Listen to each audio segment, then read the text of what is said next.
Hello, Tell the Truth Monday. Like I said, after the game, good team win. I thought our coaches did a tremendous job of getting our guys up early, ready to play. We started fast with the turnover, scored early.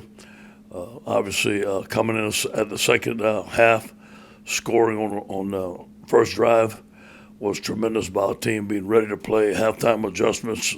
I thought our coaching staff did a tremendous job, especially on defense. Worked very hard on the three-man rush. There's some things that we could have did better, obviously, but for the most part, excellent job by Coach Durante and his staff. On offense, scoring on the first drive, and then our explosive plays: 68-yard to Butte, 58-yard to Palmer, and 46-yard to Cole. Cole was really instrumental in the game. On defense, executed the three-man rush. There's some things we could have did better, but we stayed patient. I think their longest play was 29 yards. For the most part, they did a good job. We made some adjustments in the game. They started running the football. We moved our guys in tighter, which hurt our pass rush a little bit, but we didn't want to give them the big play. On special teams, Butte made two big tackles on punt team, which was phenomenal. Obviously, Keishawn's a great team player, playing all over the place for us, excellent player. And Trey Palmer caught both punts. No negative yardage, no lost yardage in the punt, and had a pretty decent punt return. Again, a big week for improvement. We're nowhere near the football team that we want to be, but we're getting there. We took a next step. We got to take a big step this week with a big time opponent coming in. First of all, on offense, we got to improve our production on first down, whether that be on the run or the pass. Protection-wise, blocking, we need to get better at, and we need to get better schemes on first down so we can move the football and be ahead of the change. Our pass protection on first down, on second down, and third down has to improve. It's nowhere where it needs to be. Too many free hits on the quarterback. Third down efficiency, whether it might be the plays, the protection, whatever it may be, we need to continue to improve on that. On defense, we need to rotate earlier. Our guys played like almost 90 plays. We should have had a better plan to rotate earlier. And then when you play all those DBs, we were a little short. And we didn't want to put somebody in that really wasn't experienced enough with what we were doing and have them make a big play, but we need to do it. We need to finish the game. We need to eliminate the mental errors that are causing touchdowns. We're still having those.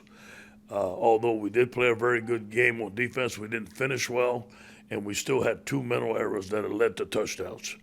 On special teams, our return game, still need to have more production in our return game and make something happen. Now on Auburn, man, what a great night, Saturday night. I can't wait, 8 o'clock, Tiger Stadium. We've had some battles at Auburn. It's always a great game, and it's going to be another great game. On offense, it's West Coast style. It's 21 personnel, 11 personnel, 12 personnel. You're going to see two backs in the backfield. We haven't seen that in a while. Play two tight ends on the line of scrimmage, so it's good old-fashioned football, and I don't blame them. They have two great running backs. Tank Bigsby and Jarquez Hunter. We recruited Tank. He runs low. He breaks tackles. Jarquez Hunter is a freshman running back, averaging 10.6 yards per carry. Both quarterbacks are very capable. Bo Nix, who we know about, and TJ, it came in there. And what a tremendous job he did to win the game, made some tremendous plays. As we know, TJ is a great young man, a great young quarterback, and he looks like he's having a lot of success there, and we're happy for him. On defense, Auburn always has a great defensive line. They are 4-2-5. They have 7 starters returning, only giving 15 points per game, only 99 rushing per game, which is excellent, especially the teams that they played. Roger McCrary is an experienced cornerback. T.J. Moultrie is an experienced defensive end, leads the team in sacks with 3, and Leota, defensive end, 95, and they have big defensive tackles that can move. A very experienced defense, a tough defense to run the ball against, and a lot of speed. A lot of speed on special teams, very explosive. It's going to be a great week for us. I'll tell the truth Monday today. Our guys are going to be ready for work, ready to get better. Any questions? Hey, Coach O, Garland Dillon here, Fox 8 New Orleans. When you lost in Pasadena, obviously there was a ton of detractors against the program. Now you've won a 3-game winning streak. What did you say to those guys when they got back to Baton Rouge after the UCLA game, and what has the message been constantly since then? Yeah, we got to stick together. Obviously, block out the noise. We can't listen to all that. The people that control our own destiny are the people in that room. And we had to look at what we had to get fixed. First of all, I had to look at myself. And we had to dig in. Hey, this is what we're doing well. This is what we're not doing well. We have a saying around here: we attack problems, not people. And let's get to the problems and get to the solution and fix it and chip away one game at a time and take another step. And just look at the schedule, one game at a time, and take another step. And here's our next step this week. We're going to follow the same approach. Hey, Ed, I was curious, are you able to give kind of an update on maybe the plan the next few weeks with Derek Stingley? Not yet. We haven't heard anything yet. He's going to see a doctor this week. He has not seen the doctor, so it's still the same right now. And then with the offensive line, you talked about free hits, things like that. Obviously, you've had a lot of rotation there, guys hurt, but what's the main thing, I guess, you think that still needs to be kind of improved or fixed? I think continuity. I think really pad level, being aggressive and knocking people off the ball and pass protection. I think this week we'll get Cam Wire back and perhaps Charles Turner. I think that's going to help us with some depth. Ed, when you mentioned like the running game earlier, how much of a focus is trying to spark that, especially in a game like Auburn that's always usually so physical and run heavy? Yeah. Just you assess where y'all at in terms of the run game right now, where you need. Yeah. Well, we're disappointed. I think we have some outstanding backs. We just don't have any room to run. And we have some guys that get knocked back. Sometimes we have holes, sometimes we don't have holes. We just need to be more consistent, and we need to choose the runs that we can run well. I think our counters is the first time we run our gap plays. We had some success in our gap plays. We had some big plays. We have to stay with that. We have to do the things that we know to do well and do them better. Yeah, hey Ed, you mentioned the explosive plays earlier in this game. I think you had 3 this last week against Mississippi State, and I think 4 against Central Michigan. Do you guys feel like you're starting to find a little bit of an identity as an offense, and especially in terms of the passing game and being able to hit on some of those big plays downfield? Yeah, we feel like we do that. We always want to take shots. Not all of them are shots, though. All of them are short passes that turn into explosive plays. My favorite play of the game was the first play of the second half when we ran the RPO to Butte. And I heard Jake, safety's coming down. And listen, that's what the RPO is about. If we can read the safety coming down, throw a slant to Butte and give him the football, big plays are going to happen. We need to continue to get better at that. Hey, Coach, Michael at Channel 2. Obviously, the TJ Finley storyline will be something that a lot of people are going to latch onto this week. Yeah. But, we don't really talk about transfers when they leave the program because they're not, our concern anymore, I guess. But this will be different in that he's a guy who was very recently with the team, and now he's very recently going to face the team. Yeah. How is that departure, and just how do you anticipate that meeting going? Well, first of all, TJ came talk to me like a man in my office. He didn't want to leave. He was crying. And LSU meant a lot to him, but I knew that. And but it was a decision that was made that it was best for him. And so he left. And he looks like he's doing well. So, hey, we wish him the best, not obviously against us, but, hey, TJ is always going to be a part of our family. He's from Ponchatoula. He's got a great family. So, hey, after the game, we're going to shake hands. It's just like us playing Cody. I mean, it's family, but once we compete, we compete. And we wish him the very best, and I hope he does very well. And we're going to shake his hand after the game. Hey, Ed, has anything changed with John Emery's status going forward? Not yet. We're supposed to hear something soon. He's going to practice if they make a decision and they say they can play, he's going to be ready to play, and we're going to continue to practice him like that till we hear any different. Hey, Ed, Saturday you mentioned Damone Clark. You said he looks like an NFL linebacker. I know 2 years ago y'all were very high on him, and then last year maybe took a step back or leveled off. What changed for him going forward to this year? Yeah, I think, first of all, Coach Blake has done a tremendous job of coaching him. We've identified Damone as a great young man, a smart young man. We identified the things that he needs to get better at. And one of the things was open field tackling, and obviously he's doing a great job of it. And the next thing is pass coverage. And look, you can come on a Saturday or Sunday, Damone Clark's here working, and he got better at it. He's studying more film. He still has some things that he needs to get better at, but he's somebody that wants to work at it all the time. He has all the skills to be a great linebacker. Is he similar a little bit to Patrick Queen in that he kind of blossomed a little later. Yeah. Maybe. Yeah, and you know, it's still continuing to grow. And look, Patrick Queen was a great player, and Damone is a little bit bigger and weighs a little bit more than Patrick ever did. You know what I'm saying? So I think that Damone has a great future if he continues to make progress. Thanks. Ed, I know you probably didn't sit down and think this is how the season's going to go, but are you surprised at all with the way the season's going? Or did you think it's going to take some growth, some time for your players, your coordinators to grow into the roles that they're playing? You know, I didn't know. It was kind of the things that, it's kind of unknown. You go into each season unknown. I felt that we had a very talented football team. I liked our coaching staff. I didn't think that the UCLA game would turn out the way it did, but it did, so we had to make some adjustments, and we saw the adjustment. Once you get to play games, you see the strength of your team, the strength of your staff, and then you get to work on those strengths, you get to work on the weaknesses, and you get to fix it. We still have a lot of things to fix. I think that our offensive line needs to gel a little bit more to get us to where we want to go. We still need to eliminate the mistakes that we're making on defense that are giving up touchdowns, and we still need to get better on third down. So there's some things that we need to improve on, but do we have the players to do it? Yes. Do we have the coaching staff to do it? Yes. Hey, Coach, this is Josh Sibley with Louisiana Ground Football. I may have missed this. What is the status of Corey Keiner, and also what are you looking forward to with the matchup with Tank Bigsby and your linebackers this weekend? Yeah. All right. Corey's going to be fine. I watched her play with Tank this morning against Penn State. It seemed like he broke about 6 tackles coming downhill. He runs very low. I'm a big fan of Tank. When I tried to recruit Tank here, love him. He came on a visit, great young man. I know his family. I think he's an excellent running back. He runs with low pad level. He runs north and south. We're going to have to tackle. We have to get lower than him. We have to gang tackle him.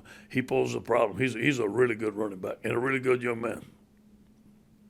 Thank you, Coach.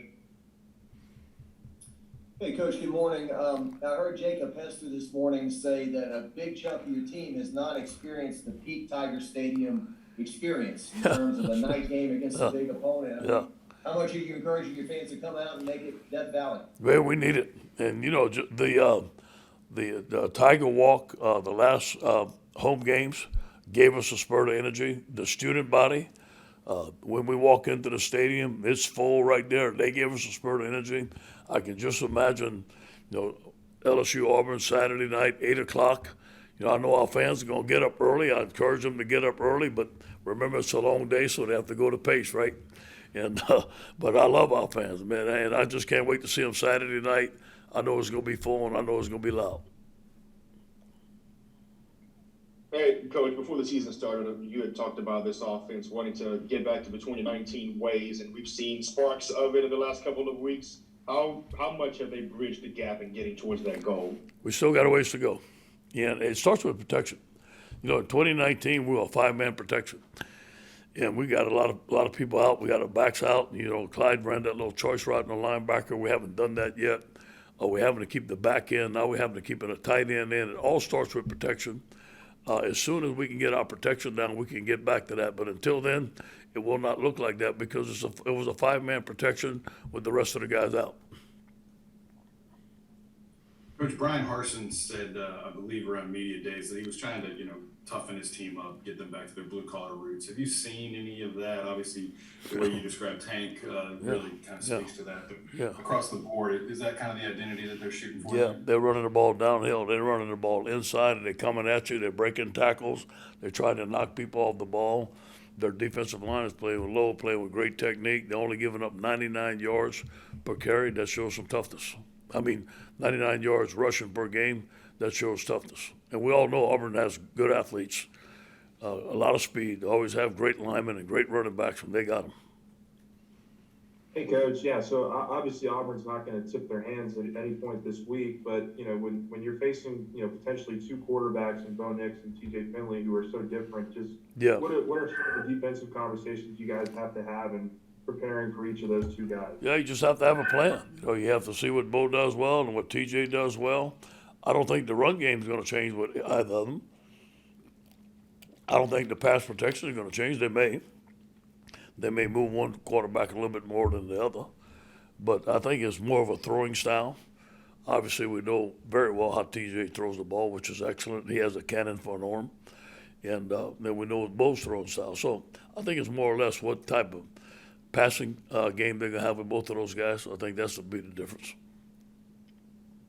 Yeah, and obviously, I mean, you didn't have if Derek has to miss any more time. Dwight McLaughlin came in the game this past weekend. Just sort of what did y'all see in him during recruitment, and how much has he grown kind of over the last year at that corner spot? Yeah, Corey Raymond did an excellent job of recruiting Dwight. And Dwight was not a highly recruited. He was a highly recruited guy, but he wasn't the best guy in the country or nothing like that. But Corey found him. He was right on him. We get Dwight. Dwight's 6'2", 190 pounds, maybe 200 now. But the thing that impresses me with Dwight is his instinct and his feet. He's very quick. He can change direction. He's tough. And he's very smart. I thought he played very well. I think that one time he let the guy behind him, but they didn't complete the pass. He didn't have any major snafus. He didn't give up any touchdowns. I thought he did very well. Hey, Coach, this is Shay. I guess sticking with the DBs, when you've got Ricks and Stingley, a guy like Cordell Flott didn't get a bunch of preseason pub, but what is, I guess not even just this weekend, but his play this year, what's that done for the nickel spot? Sorry about that. What's that done for the nickel spot and what y'all are able to do on defense? Well, the two turnovers he caused were game-changing for us. Could be the two of the biggest plays in the game. And what the nickel spot is almost like base defense. I mean, we hardly have a base defense. Now, we got to play some this week because you're going to see some base personnel. But Cordell is a starter for us. He is a tremendous player. You look at the slot position in the SEC, especially in the SEC West, you have to cover some of the best receivers in the country, guys that are potential first-round draft choice, potential Heisman Trophy winners. So that is a huge position for us.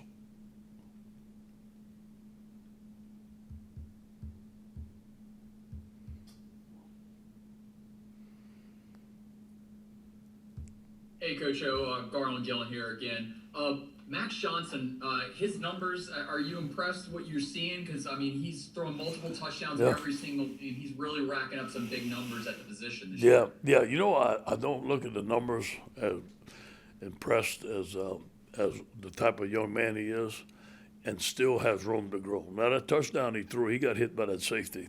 And he's a big, strong quarterback. You know, most quarterbacks would have went down. He stayed up and made a tremendous throw.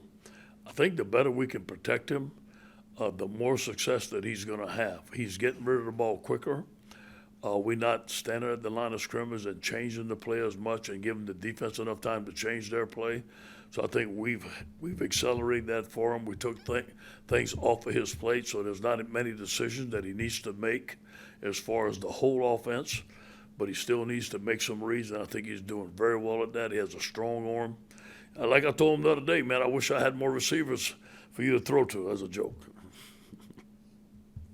Hey, Coach. Steve Moulton, WZZN. Obviously a huge matchup Saturday night there at Tiger Stadium. But from what you've seen offensively out of Auburn, what do you see just in terms of Bobo or Harsin with that Boise background? Is this more of a Bobo offense? What is your impression of what you've seen? Yeah, I think it's a combination of both, Steve. It's more pro style. I mean, they're going to have a tight end in position, two tight ends, sometimes a fullback in the backfield, a tight end in the backfield. Short yardage, you're going to see full house backfield. They're running the football, inside zone, outside zone, all the plays that you normally see, movement, everything that you would see at Boise State, and some of Bobo. It's a lot of pro style stuff. I think it's a combination of both. Hey, Coach, Ed Daniels in New Orleans. I know early in the game you had trouble running against the three-man front, and then you started to pull some guys in the second half, as you alluded to. Can you get to where you want to be as a team without more of a functioning running game? I don't think so. Not at all. I think that you have to run the football. There are some things that we can do to help our offense, but I think we need to find a way to run the football. We have some great backs. We need to find something in the run game that could give us some relief that we're not always throwing the football. Hey, Hey, and kind of to piggyback off that question, you mentioned what Auburn likes to do offensively, but also looking at their defensive front. How important is it for you guys to really establish the line of scrimmage this week? We have to. If not, they're going to be in the backfield making plays all day. That we have to block those guys, and that we have to win on one-on-one matchups. We're going to have to sometimes double team them. That's what it's going to take. We've been against some great Auburn lines now. I've seen them. I've seen Damian Lewis. I've seen our guys, man. It's going to be a battle. Our guys got to get ready. It's a big man's game. That's why you come to the SEC, and it's going to be a physical game. They're going to win some battles. We're going to have to win some battles. Coach, in the second half against State, you scored so quickly on offense. Mm-hmm. Was the combination of that and your defense being on the field so much, do you feel like you got a little worn out there in the fourth quarter? You know, we did notice that, and we should have made a better job of rotating our guys. And to keep your guys fresh, you got to rotate them early. Not wait to the third and fourth quarter. We have to rotate in the first and second quarter so our guys don't get tired. Because once you get gas like that, it's hard to bring them back. I know the series you're talking about. We had just gone, I think, a 12-play drive. Our offense scored very fast. We should have done a better job of rotating. Our coaches identified that today. We should have done a better job of rotating the defense that series to give the guys that was in the series before a break. Yes. And kind of going back to the quarterback situation, Miles Brennan, you still think he's about a month away? Yeah. From being available, and also TJ. Obviously, you don't want to lose a TJ Finley. As a head coach, do you have to become more over the time? Have you had to become more used to the fact that the quarterback is such a volatile position? Guys transferring when it's playing time. It's hurt you. It's helped you. Obviously, guys like you. Yeah. You know it is. And listen, my son's a quarterback. I understand. Only one can play. And it's tough. It's tough because you have a lot of great young men, and the competition is sometimes like that. It was going to go into camp between Miles and Max, and Miles had an unfortunate issue. So I think that some guys decide that, hey, this is better for me to go somewhere else. I'm glad that the transfer portal was there for us, and the graduate transfer portal, because we got one of the best players in LSU history in Joe Burrow. So it has worked in our favor. Now we lose a quarterback, especially that SEC team, which is a new rule. So it's a little different. It's something that we have to deal with. It's something that I don't want to happen. But you know what? I think at the end, when they decide to go, you have to take the high road, and you have to wish them the very best, and then move forward from it. Now, Miles Brennan, nothing has changed from Miles Brennan since last I talked. We still expect him to come back around open date. Thanks, Coach. Thank you, guys. Go Tigers.